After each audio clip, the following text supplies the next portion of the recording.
Religion influences legislation in our Philippines. So ayun, good evening everyone. I welcome you guys to another exciting and educational experience brought to you by the Roundtable. This is your host and moderator, Soleil Shera. Ngayon po mga kapanggatong ay matutunghayan na naman natin ang tagisan ng dalawang nag-uumpugang hinuha ng magkabilang panig. Now let me introduce to you the guy on my left. He is a professional teacher, has a diploma in educational management, in Master of Arts in Education, a philosophy enthusiast, proponent of divine logic, and an agnostic atheist teacher. Good evening, Sir Atheist. Good evening. Next up, the guy on my right, an electronics and communication engineer, and an RCC defender, antagonist. Good evening, Sir Antagonist. Good evening. So guys, before we start sa ating agenda, I just want to remind you with the rules of the debate. Ad hom and personal attacks are not allowed as usual. Question must always be answered only until relevance depart. Profanities are not allowed. Construct your statements in the most precise and simple manner. Both will be given 1 minute to answer questions in cross-examination. Answer the questions directly before your explanation. Violation of said rules will be given of time deduction penalty of 30 seconds. 1 minute on the next round. Panelists and other participants must stay muted until necessity dictates for them to speak. Coming up is the part when our panelists will try to set the tone of this debate, the opening statement. Both will have 15 minutes to state their claims and appears in this debate. Sir Atheist, go ahead. The floor is yours. Check ko lang yung timer. 15 ba? Di ba 10? Naano lang yan dun sa... Yata, Sorry. I stand corrected. 10 minutes. Thank you. Pero okay lang naman kung yung opponent ko magre-request ng additional time sa kanyang... And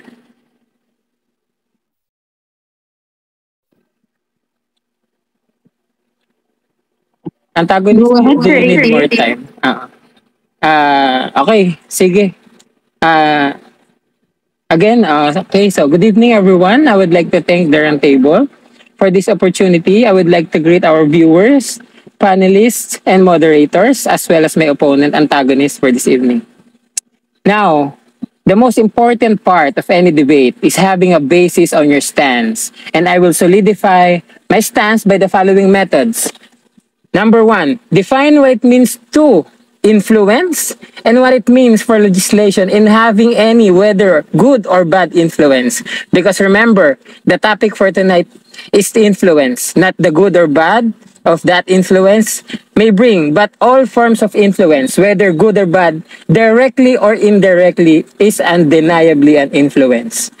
Number 2, provide statements and examples of religious people and legislative department, legislative people, which are senators and congressmen having a profound objection, sentiment, and discretion towards any legislative issue is in fact a clear showing of their intent to influence the people directly and influence the legislation directly or indirectly.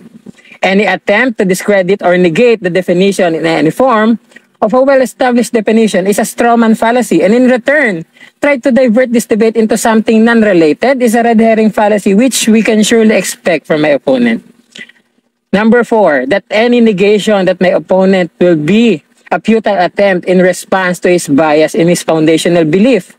Now, I will not try to discredit any positive influence of religion, but on the other hand, will show my opponent that religion has an undeniable influence in the legislation in the Philippines. Furthermore, that any accusation regarding a non-influence must be backed up by the same people in the Senate or Congress, or by the Church, saying or denying their intent to influence the people or the legislation. If not, then it can be considered hearsay or unsubstantiated claim. We must remember, influence, according to Oxford, is the effect that somebody or something has on the way a person thinks, behaves, or the way something works or develops. Legislation, according to Cambridge University, is a law or set of laws that is being created. Let's remember that, created. Now, my opponent will say that it is not a bill yet. Therefore, there's no legislation, or the legislation is invalid, since the creation of law is not based on law being a bill, but first starts in the discussion in the lowest form, which shows that if a religion has an influence on the legislation, it means it has the power to affect passing or non-passing of such laws. Having influence doesn't mean that you can only influence the legislation if it's already a bill or a proposed bill, but the ability of any legislation or religion to stop the commencement or discussion of such laws because of its moral prowess and legitimacy in the society. Before I end my opening statements, here are some evidences. Letter A, Congressman Marcoleta, whilst deliberating in the Senate about the divorce bill, said, and I quote, "The term till death do us part is in the Bible and must be considered before this bill is passed." Next, Senator Manny Pacquiao, in the hearing of anti-discrimination bill, said, and I quote, "In the Bible, we can read na ang babae dapat magsuot ng pambabae at ang lalaki dapat magsuot ng panlalaki." And third, and the strongest evidence, is the Republic Act number 11163, which means an act declaring the last Monday of January every year as a special working holiday in observance of the National Bible Day. Mind the usage of the term Bible in this three example, which no one can deny is an icon of religious beliefs. Therefore, whenever a person or organization utter a statement or opinion, discuss ideas, and the reason we have this debate is we want to inevitably influence them to side with us, to show that our reasoning is better, and that is an undeniable fact.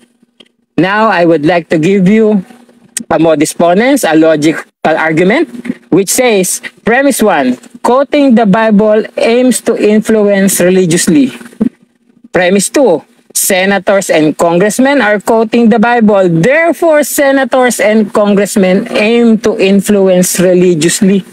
Whether indirectly or indirectly, we cannot deny the fact that the reason they are quoting the Bible is to influence, to have an impact, as the definition say, to the commencement, discussion of the said laws or bill. Okay. Now, for my opponent to be able to refute all of my argument, he must be able to, 1, show what's wrong with the premises, and number 2, show that the church or any religious person denies having an influence, no? Or wanting to influence the law, because we all want, as the premises, by quoting the Bible, you aim to influence religiously, whether directly or indirectly. And with that, I end my opening statement. Sir Atheist, i-erase mo na po ba yung time mo? Yes. Thank you. Okay, thank you. Bago tayo dumako kay Sir Antagonist, I just want to remind you guys na maging respectful po tayo sa comment section. And now, dadako na po tayo sa negative side. Sir Antagonist, for his opening statements. Go ahead, Sir Antagonist. By the way, I am audible. Audible ba? Walang background noise, moderator? Yeah. Just to check. Wala. Okay, clear Okay, ka, thank you. Sir Antagonist. Okay, thank you. Let me go directly to the point. So before anything else, let us first define the following terminologies that is vital to the topic at hand. So first, influence as being defined or by Sir Atheist before. I will going to adopt his definition of influence by Oxford Dictionary. Influence means that the capacity to have an effect on the character, development, or behavior of someone or something, or the effect itself. So in other words, for us to say that there is indeed an influence inflicted, an effect must be required. So regardless the opinion of a certain congressman, an effect must be required for us to say that there is indeed an influence by the religion. For example, atheist teacher becomes an atheist because he was being influenced by his parents who are also atheists. May influence, pero so the effect is very evident. Pero if atheist teacher naging Catholic teacher, clearly no influence has been made despite that his parents are both atheists. Number 2, legislation. Legislation refers to the preparation and enactment of the laws by a legislative body throughout its lawmaking process. A legislative process includes evaluating, amending, and voting on proposed laws and is concerned with the words used in the bill to communicate the values, judgments, and purposes of the proposal. Ngayon, on the topic at hand, the question is, does religion really influence the legislation? Does religion have an impact in the legislation of the legislative branch in the government? The answer is a stone cold no. To further elucidate my contention, these are the following grounds. Number 1, no bill on record either in the House or in the Senate that is pending for a long period of time on the basis of religious criticism. My dear adversary has the burden to provide proofs, pending bills, retracted bills on religious grounds. Number 2, Republic Act 4729, an act to regulate the sale, dispensation, and distribution of contraceptives, drugs, and devices. The law also promotes vasectomy and tubal ligation. This is already a law, despite the criticism of the Catholic Church. But it is legal to sell contraceptives in a form of drugs or device. The Catholic Church has the position on contraception was formally explained and expressed by Pope Paul VI on his Humanae Vitae in 1968. He said, artificial contraception is considered intrinsically evil according to the Church, but methods of natural family planning may be used as they do not usurp the natural way of conception. So despite the criticism of the Church, hoping to influence the legislative branch of the government, RA 4729 is now a law. Number 3, RA 10354 or the RH law, reproductive health law. The law requires government health centers to hand out free condoms and birth control pills, as well as mandating that sex education must be taught in school. It also requires that public health workers receive family planning training, while post-abortion medical care is also legalized. This is the most criticized bill in the history of legislation as far as religion is being concerned. The RH bill made a tremendous impact on the religious perspective, most especially in the Catholic Church. Now, to the extent that the CBCP or the Catholic Bishops' Conference of the Philippines issued an order to all the parishes to make special prayer that will be included on the last part of the Mass. Naalala nyo? 2013, 2014, 2012, Oratio Imperata for the RH bill. Naalala nyo yan, mga Catholic? Grabe, nayanig yung simbahang Katoliko kasi dahil sa RH bill. To the extent na may Oratio Imperata for RH bill. Naalala nyo yan? So, the Church is hoping for the legislative branch to be influenced by their vigorous campaign against the bill. Yet, the Church and the prayer has failed to influence the legislation. The Congress still voted in favor of the RH bill. Take note that the author of the RH bill are Edsel Lagman and Raisa Ontiveros, both Catholic. The President before who signed the bill into law was no less than the late Noynoy Aquino, who is also a Catholic. This simply implies that despite the massive criticism received by the legislative branch of the government against a certain bill that contradicts the concept of morality of a religious group, the decision of the majority of the Congress still prevails. No influence has been made. It is the burden of my dear adversary.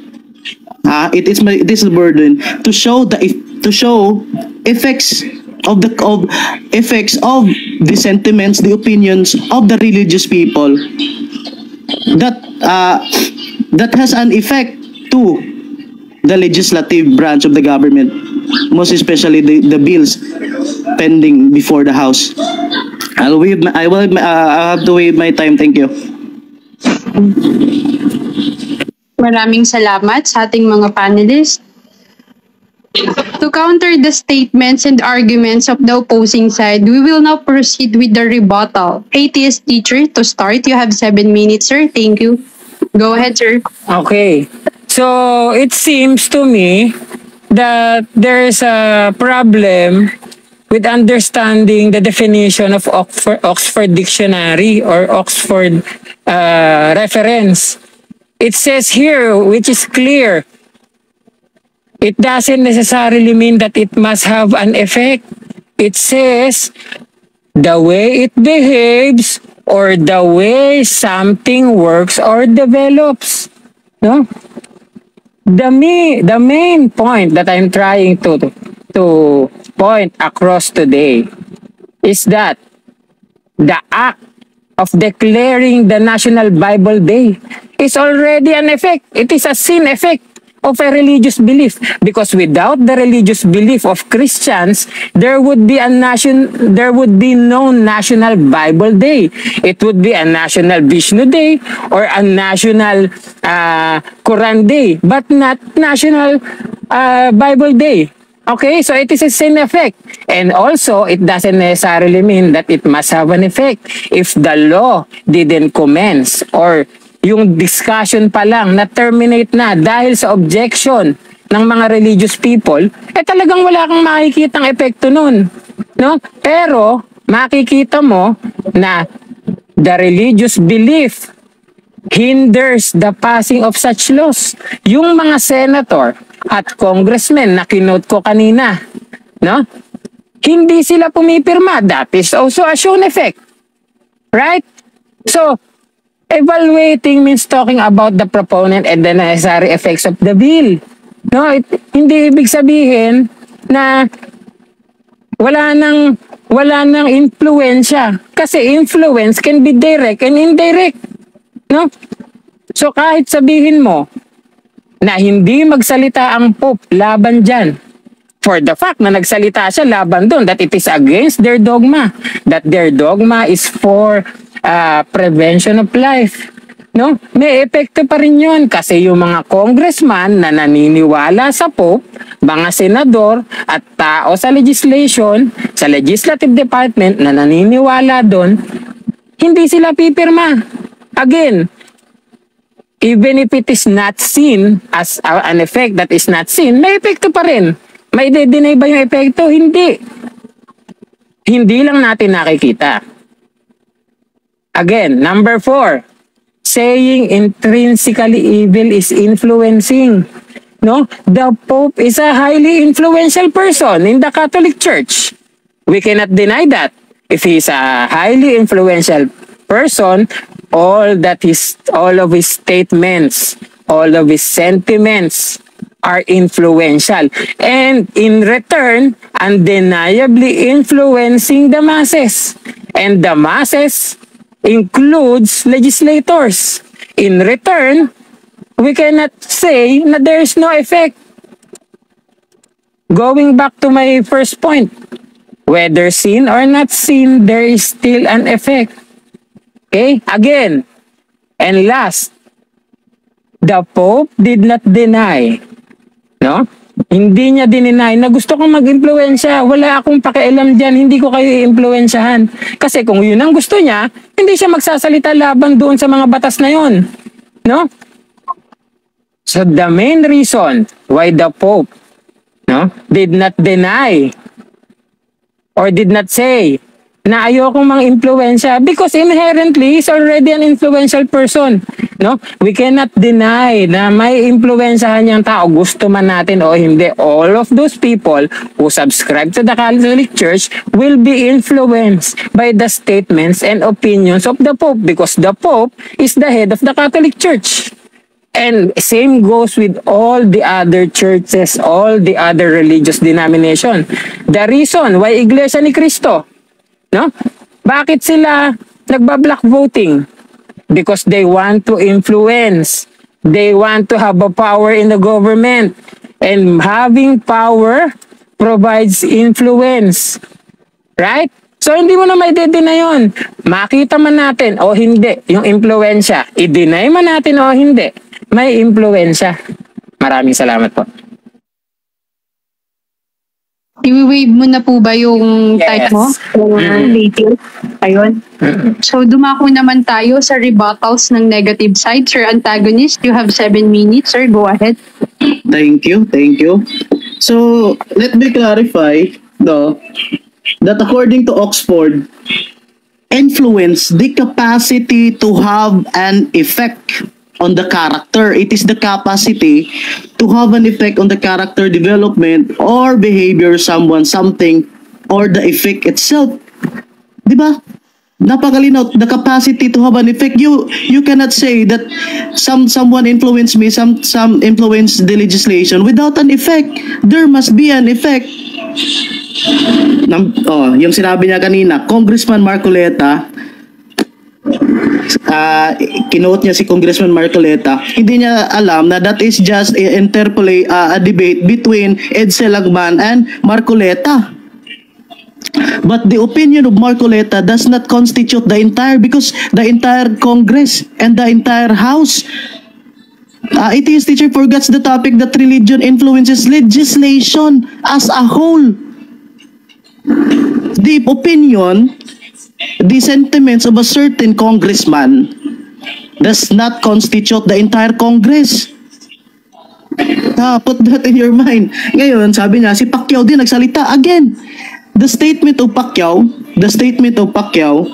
does not represents the entire Congress nor the entire Senate. Kasi every single congressman, Senate has a 24 members, House has a 316 members, 340 in total. Every one of them has their own sentiments. Every one of them has the authority and the power to file a bill, to introduce a bill, and then you are just quoting a single congressman, a single senator. Number 2, RA 1163 na dineclare ng state na Bible Bible Day, what is that? It is not an influence because the bill it itself is ang goal ng bill is to make that day as a Bible Day. Hindi na influence yan because at the first place, yan talaga yung purpose ng bill. Number 2, sabi niya, kahit hindi natin nakikita ang effect, ano daw? Kahit hindi daw natin nakikita ang influence, pwede na natin masabi na na-influence yan again. There must be an effect. Paano mo nasabi na na-influensyahan ng religious group ang legislative branch of the government kung walang epekto? It is just a mere opinion. It is just a mere opinion. The religious people are just exercising their rights in accordance with Article 3, Section 4 of the Constitution, freedom of expression. You can only say that it has an effect when that opinion inflected or inflicts in every single congressman that turns into majority vote. Wala. RH bill. Napakalinaw ng RH bill. The most criticized bill in the history of legislation. Na nagmimisa ang pare, may oratio pirata for RH bill. Pero na-influensyahan ba ang Congress? Wala, hindi na-influensyahan ang Congress. Kahit ang author ng RH bill, no? The author of the RH bill are both Catholics. The president to sign the bill into law are both Catholics. Ano bang nasa bill? Abortion, contraception. There must be an effect, atheist teacher. You cannot say that, kahit walang effect, kahit magsalita. So for example, sasabihin ko, yung divorce, kuan yan, immoral yung divorce. Does it mean to say that I influence the Congress? Antagonist influence the Congress?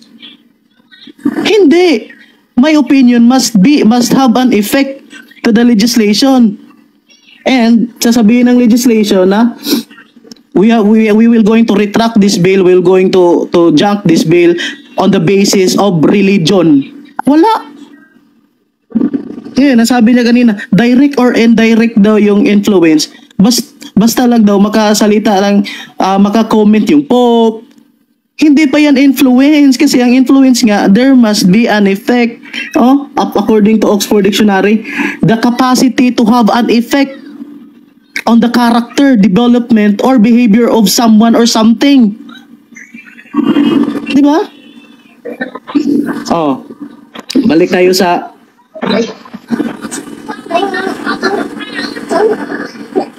dito sa RA 4729. The act regulates sale, dispensation of this distribution of contraceptives. This is already a law despite the contradiction of the church. Until now, hindi ka pa nakakapakita ng bill na na-retract because of religious grounds. Ang pinakita mo, mga opinion lang ni Pacquiao, opinion lang ni Marcoleta. They are just opinion. Di sila nagka-create ng influence against the legislative because their opinion do not represent the entire Congress. Have you interviewed all of the congressmen says, we are being influenced by the religion. Di ba? Every single congressman, there are 340 of them, has the right to vote. And then you quoted Congressman Marcoleta and Congressman Pacquiao. Yung kinote mo kay Marcoleta, it doesn't even a bill. Walang bill na pinag-uusapan doon. It is just kung tatawagin natin na nasali lang yun sa pinag-usapan nila.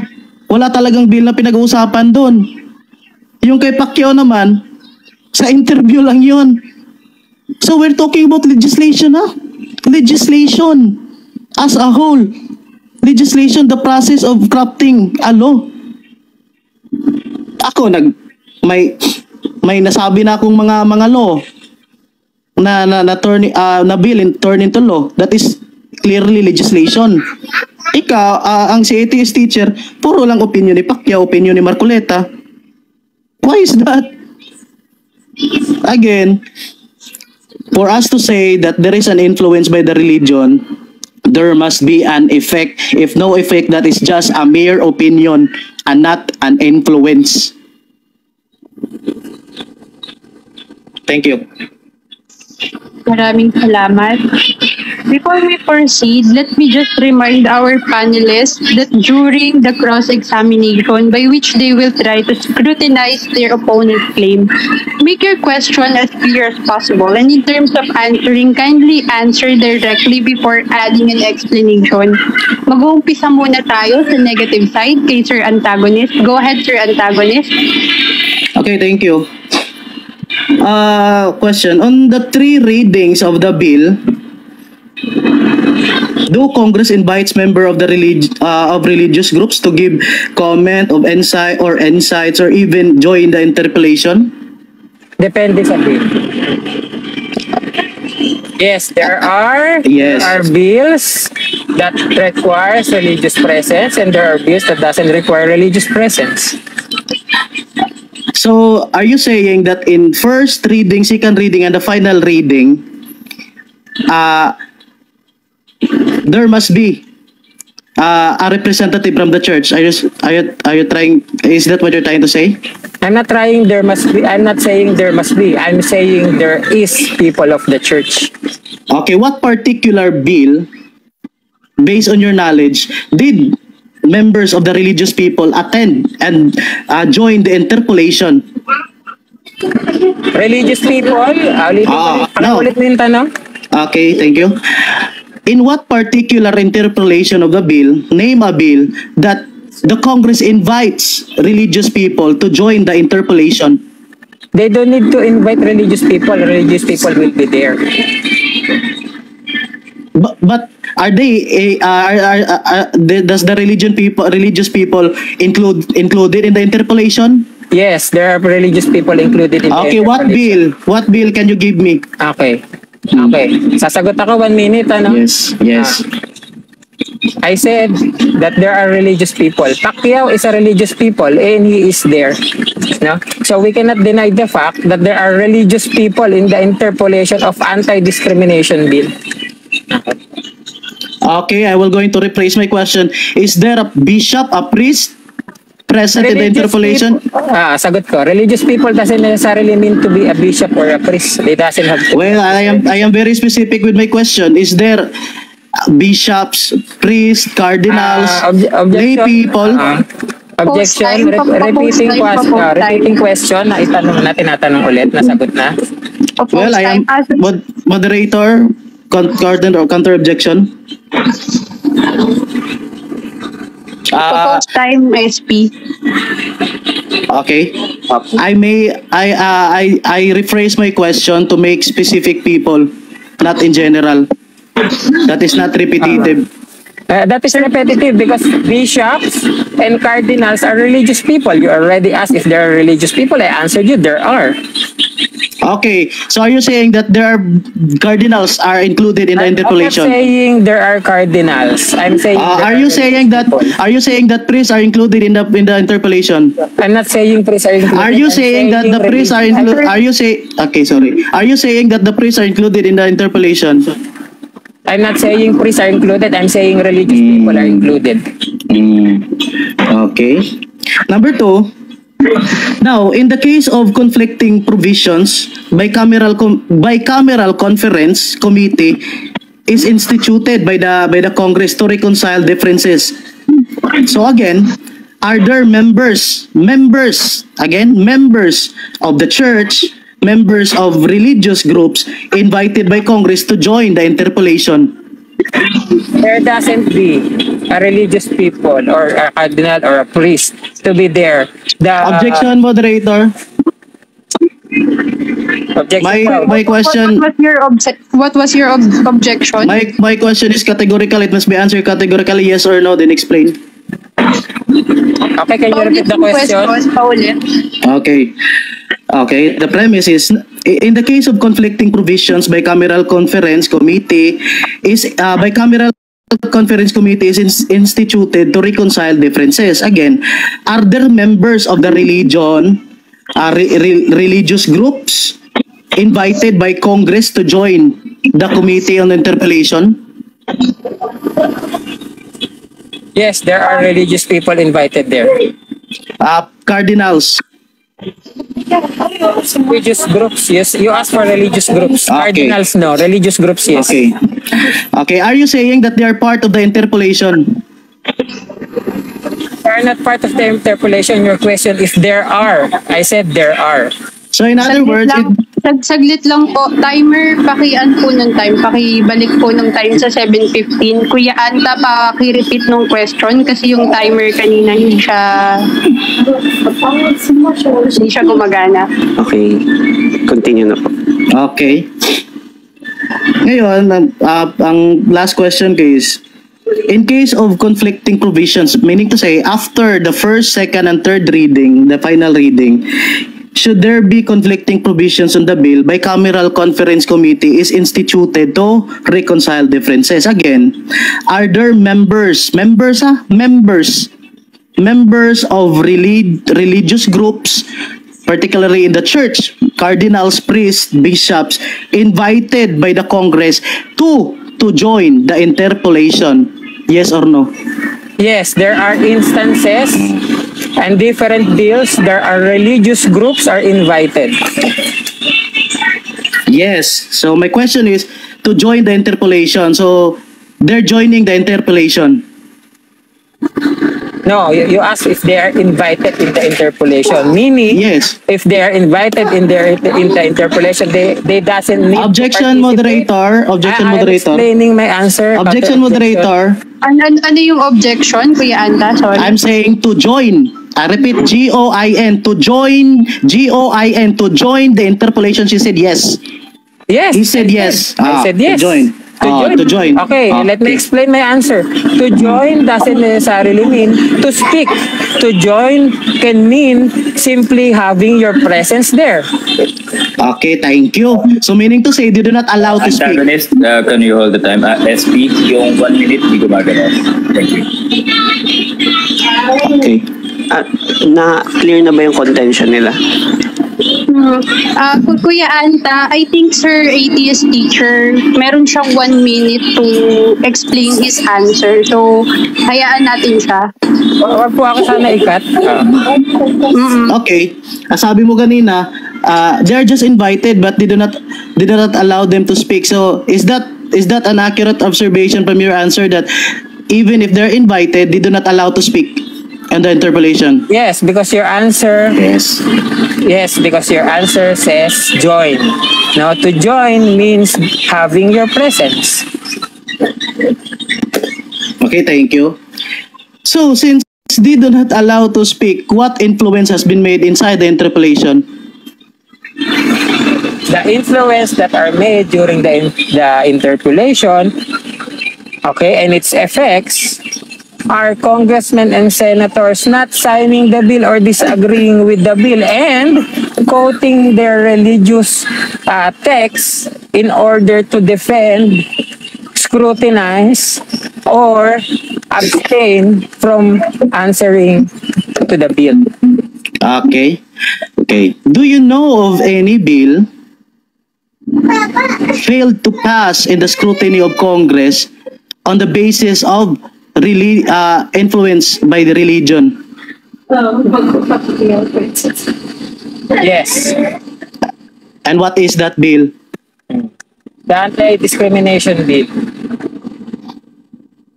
Anti-discrimination bill. Wait, let me explain my answer. It is Okay. not yet passed because people in the Senate and Congress are protecting their religious beliefs. Thank you. Okay, I'm asking you pending bill, not yet. I'm asking you, failed to pass in the Congress, meaning to say it is not pending, but it is failed to pass in Congress, meaning to say the bill has been junked, not pending. Do you know of any bill?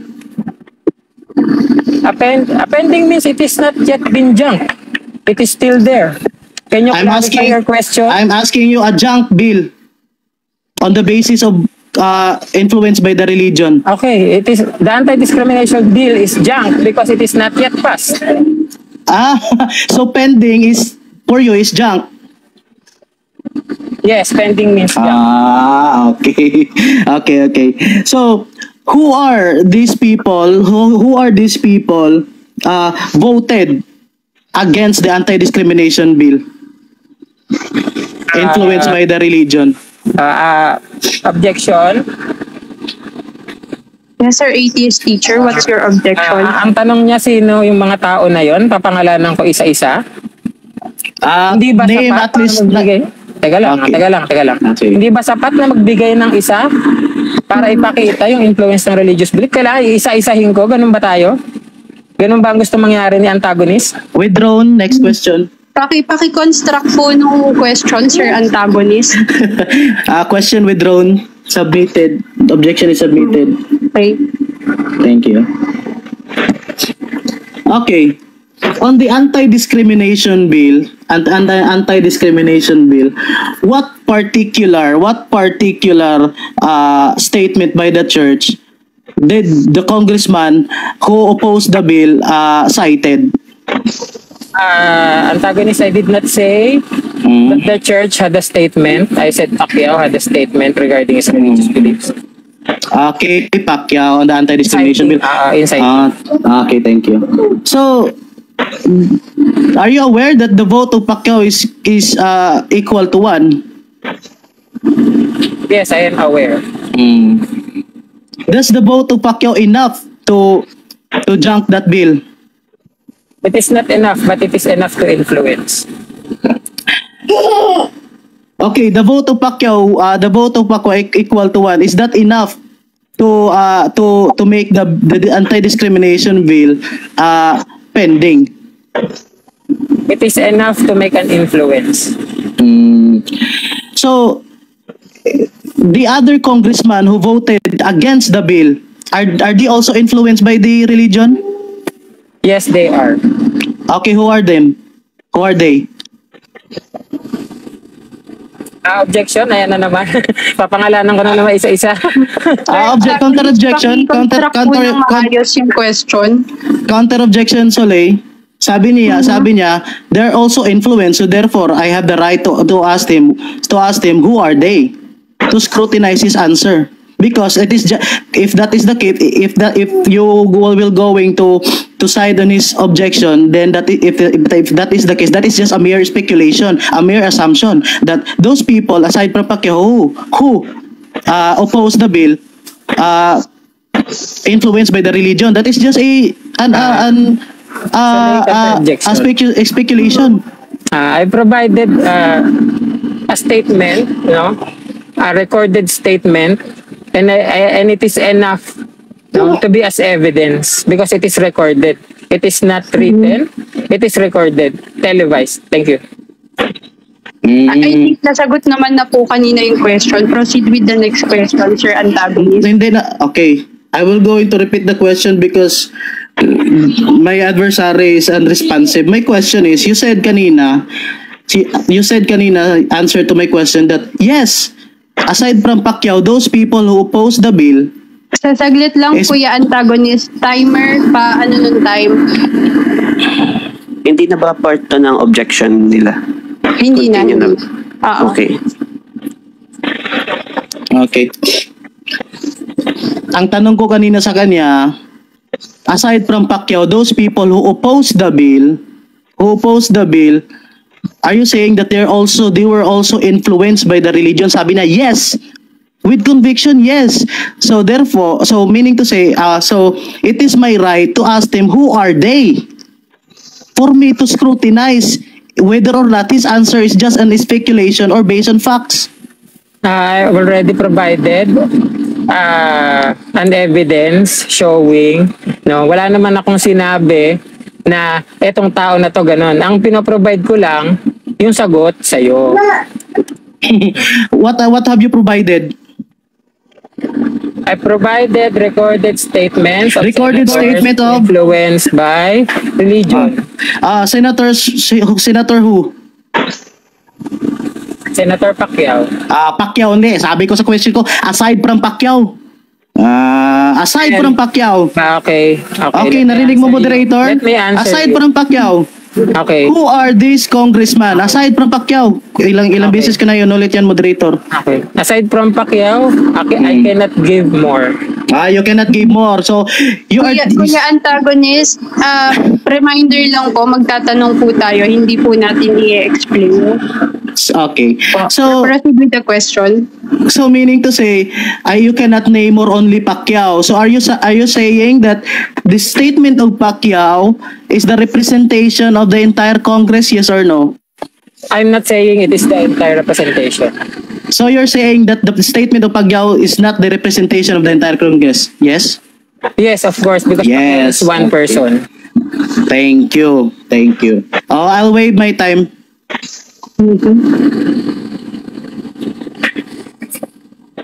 Dumako naman tayo sa cross-examination with the affirmative. Go ahead, Sir Atheist. You have 10 minutes. Sorry. Okay. Mag-aano muna ako, before we start the time, I would like to object on that last question because clearly, asking the person, who is the person? Objection, moderator. The cross-examination is over. You cannot make an objection when the cross-examination is over. What kind of debate is this? Objection after the cross-examination. Moderator, please make a ruling. Tapos yung counter objection. Order. Moderator, I already said I waive my time and that is the signal that the cross-examination is over. Therefore, you cannot make an objection. Agonis, this is my time. Oh, that is your time, so ask me now. Do not make an objection on the previous... Don't dictate the debate. Don't dictate the debate. Even if you already asked the question, I can object to you. Well, it is for the moderator to make a ruling. Moderator ruling. Sir Atheist, proceed po with the cross-examination. Thank you. Thank you po. Okay. Okay. Antagonist, does the Pope have an influence on the people? Yes or no? Ano? Does the Pope have an influence on the people? Yes, but not on the legislation. Next question. My question is not about the legislation. Okay. Next. Well, I answered you. Objection, Next. moderator. Objection, moderator. The Ano po yung legislation. objection? Okay, my objection is may the moderator remind atheist teacher that I am under cross, therefore his only job is to ask question and not to make side comments. Thank you. I'm objecting, moderator. I said that the legislation is not part of the question. Is that correct, moderator? Counter objection, moderator. He said that if the Pope may influence the people, I said yes. Categorical. May repeat play the record. I said yes. Categorically. I answered categorically yes, but not on the legislation. Yes. Okay, that's why I'm objecting, because the legislation is not part of my question. Thank you. Proceed po tayo, atheist Okay, teacher, next. sa next question. Next question. Patapusin po muna. Sir Antagonist, patapusin po muna natin yung question before po tayo sumagot. So Salamat po. moderator, since he has an objection that yung question niya daw ay hindi sa legislation, what is your ruling?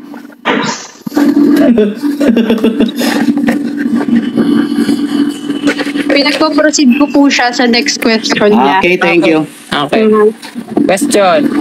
Are legislators people? Yes, but they have a title, legislators. They have the power, they have the extra power as a legislator to craft a bill, to craft a law, to vote whether or not they are against the bill. They are not just an ordinary people, not a common people. Next question. Okay. If the Pope had an influence on the people, and if legislators are people, does it follow that the Pope has an influence with the legislators?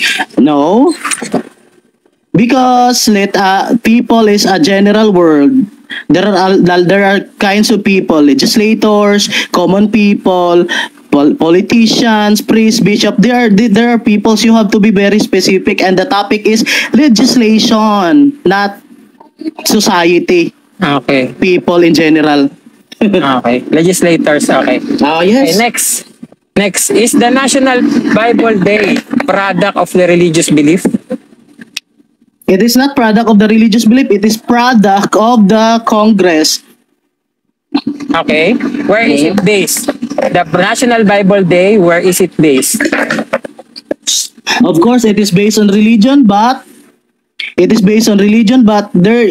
is no influence been made, because in the first place, the very goal of that bill is the Bible. Okay. Is the Bible an icon No need of to religious influence. belief? No need to influence. Okay. Is the Bible an icon of religious belief? Yes, it is an icon of religious belief, but it doesn't mean that the legislation influence the legislator to craft a law that would make a Bible Day. Okay. Wala kang napakita kanina. Okay. Next question. Is the National Bible Day only related? SP, pabalik nung time sa 7:40. Sir Antagonist, pag po nagko-question si Sir Atheist, mag-mute po muna tayo para po clear natin naririnig. May unnecessary noise po kasi. Pabalik nung time sa 7:40. Salamat. Again, since nabalik yung time, again, is the Bible an icon of religious belief? Yes or no?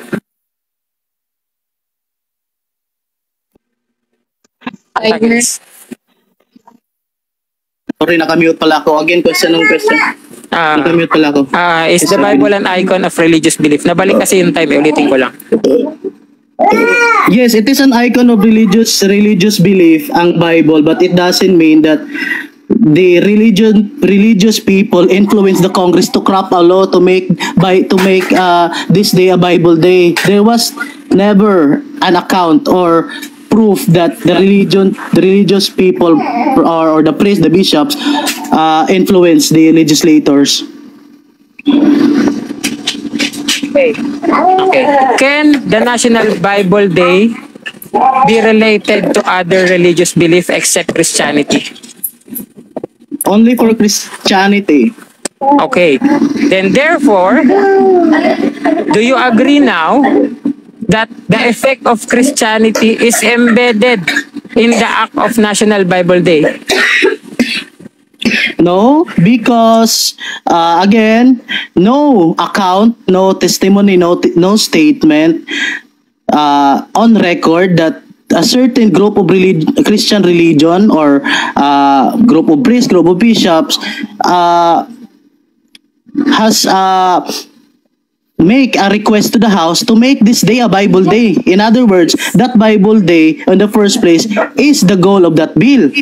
It is not an influence. Okay. So for you, no, the National Bible Day is not a product of religion, specifically Christianity? It is not a product of religion. It is the wisdom of the. It is a product of the wisdom of the legislator without any influence by the church, by the religion. Okay. Next question. If there are no Christian legislators, will there be a National Bible Day? Again? If there are no Christian legislators, will there be a National Bible Day? Yes or no? Yes. How can there be a National Bible Day if the legislators are not Christian? Again, how?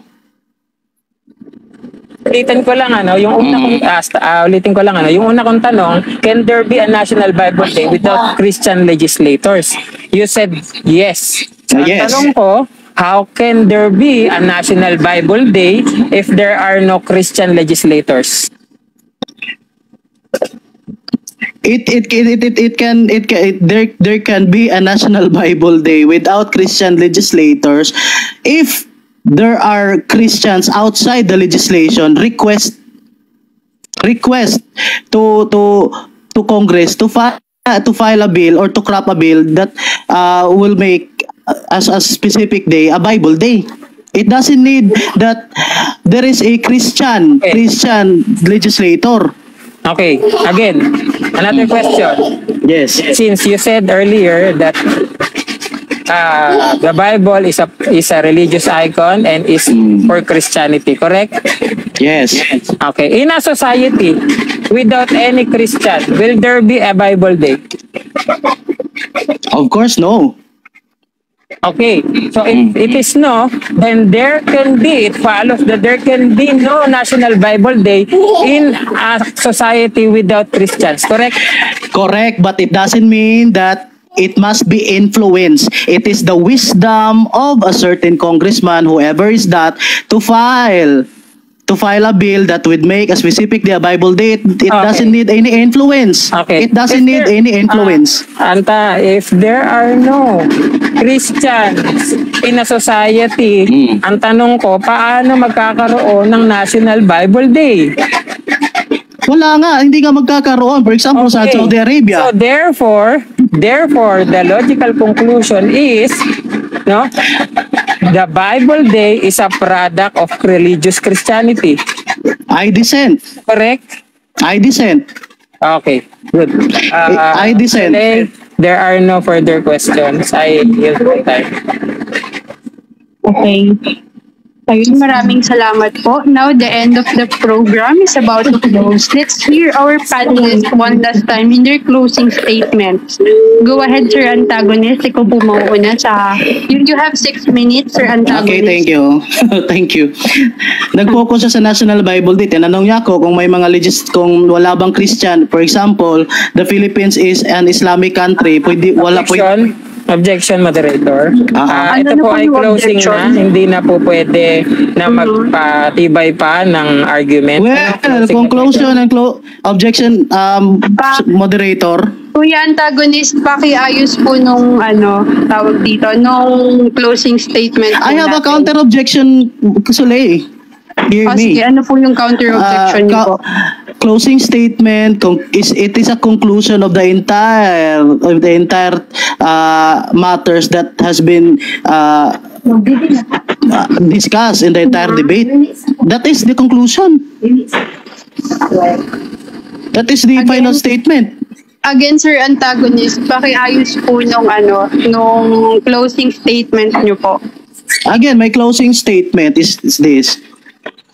Closing statement can be anything as long as it is part of the topic and it is part of the discussion. O hindi ako maglalabas ng ibang kuansule, ibang proof. So, tinitira niya pa rin kasi ako, hindi na to debate proper closing. It is allowed, Sule. You can say anything as long as ang lahat ng sasabihin ko, is part of the discussion from opening statement to cross examination. Ano decision mo, Sule? Pakiayos po, Sir Antagonist, ng closing statement po natin. Okay, closing statement nga ko nga. Okay po. Sige po, proceed po with your closing statement. Okay, we are talking about the effects does religion influence the legislation ngayon on the National Bible Day, no? It is not influence because ATS teacher has failed to show proof na a certain group of Christian religion has encouraged the House to craft a bill. Wala.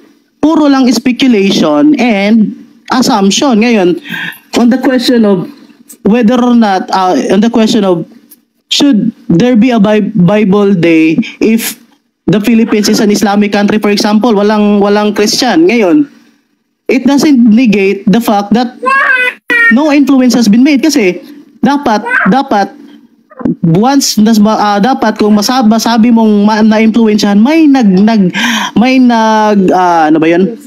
nag-encourage sa isang legislator na to craft this bill, may nag-encourage.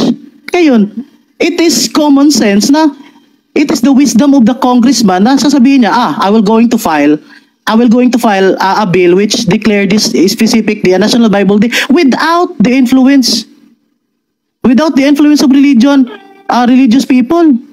He can make that in his capacity as a legislator, as a congressman, in his wisdom. Ngayon, flawed ang tanong kung, of course, walang magpa-file ng Bible Day kung Islamic country tayo. But it doesn't mean to say na kapag Christian ang country at may Bible Day, na-influence na ng religion.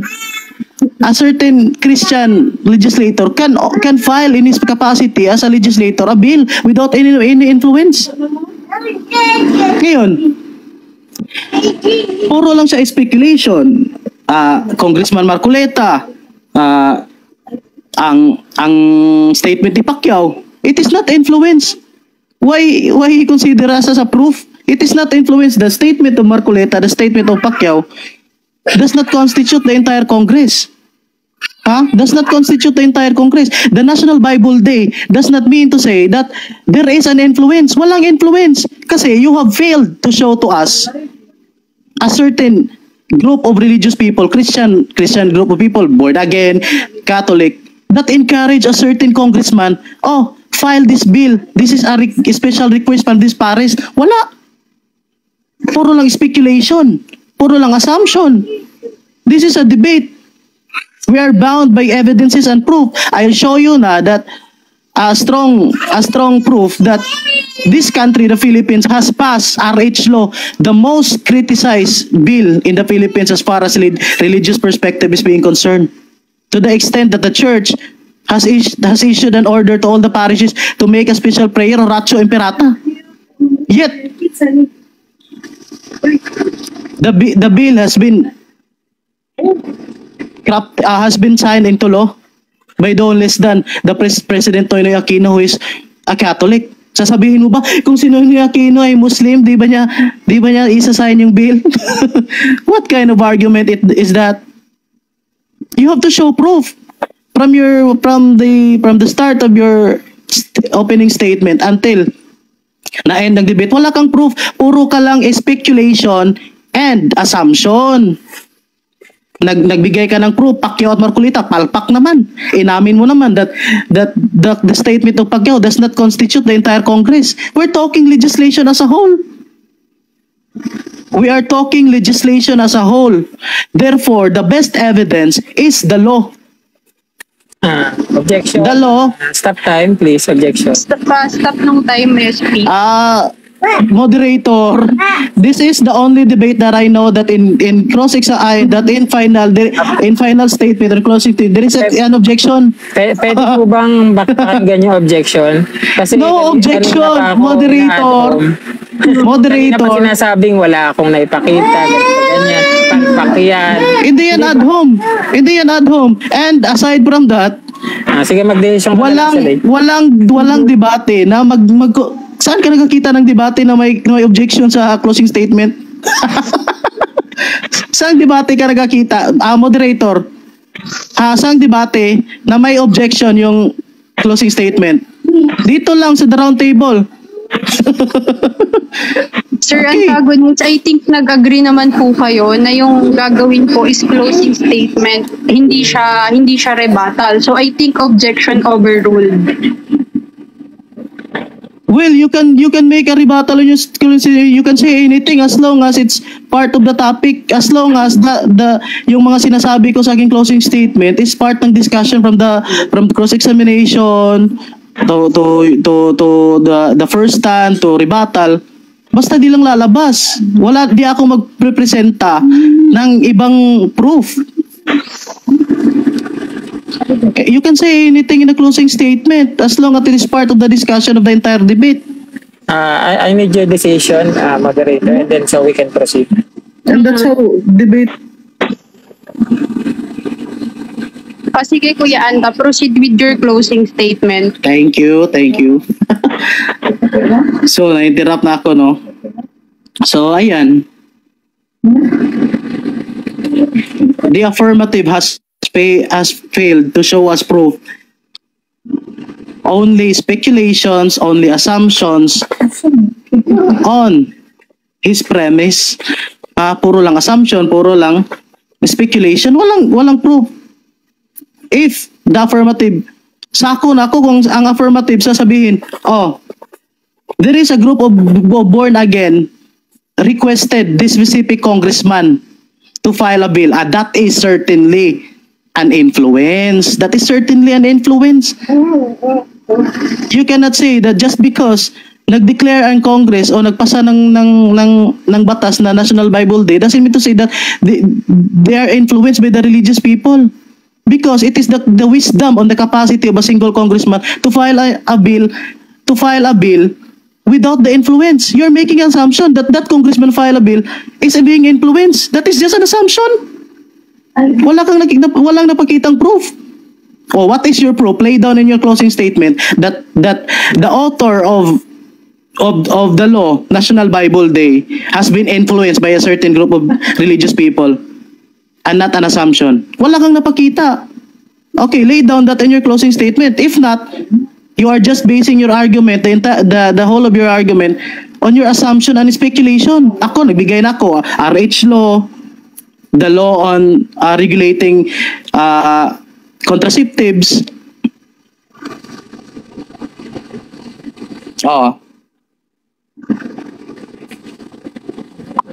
Thank you. Okay. So, since pwede pala yun, pag closing statement, sige. Ayan. Now, I will quote. Inquirer.net. Church opposition stalling reproductive health law. Stalling, ha? Stalling is an effect. Tandaan natin, stalling is a verb. A verb is an effect. It's an action word. Okay? So, nakalagay dito malinaw. The church and other religious and allied groups have hindered its rollout by questioning in the Supreme Court its constitutionality. invoking the state's responsibility to protect the land. Excuse me, moderator. Ano pong objection? Ito yung dapat i-object because he is now presenting, number one, he is now presenting another proof na hindi part sa discussion from opening statement to cross-examination. Ngayon, order. Wait muna. Let me explain. Number two. Supreme Court daw, that is judiciary and not legislation. Okay, go on. Legislation and judiciary, Supreme Court. Sige, go. Go with your proof, judiciary, not legislation. Bakit sumasagot dun sa ano? Sige. Ang sabi ko kanina, Sule, moderator, point of order, moderator, this is not an objection. Point of order. Ang sabi ko kanina, no, in your closing statement, you can discuss anything as long as it is discussed on the opening statement, on the rebuttal, on the cross-examination. Ngayon, he is presenting another new proof that hindi na marirebat. That is not allowed. New proof yan. Pag closing kanina, pwede lahat. Diba? Sabi ko, you can say, mga sir, excuse me lang, no? Huwag kayong magsabayan. Hayaan yung magsalita yung moderator. Ang sabi ko kanina, you can say anything as long as it is part of the discussion. Hayaan natin, sir, magsalita yung moderator, sir. Oo, kung pwede lang. Sabi ko kanina, Sule, you can say anything in closing statement as long as it is discussed in the first stand, the second stand, in the rebuttal and the cross-examination. Now, it is teacher's doing is that he's presenting another proof. How can I rebut that? That is another proof. Hindi yan napag-usapan. Sir, okay. Acknowledge. And number two, Sule, it is a flawed because we're talking about legislation, not judiciary. Is mentioning Supreme Court. Okay. Thank you. Acknowledge naman po. Sir, ATS, pakialis na lang po nung judiciary kasi hindi po siya kasama sa nilatag nyo po. Okay.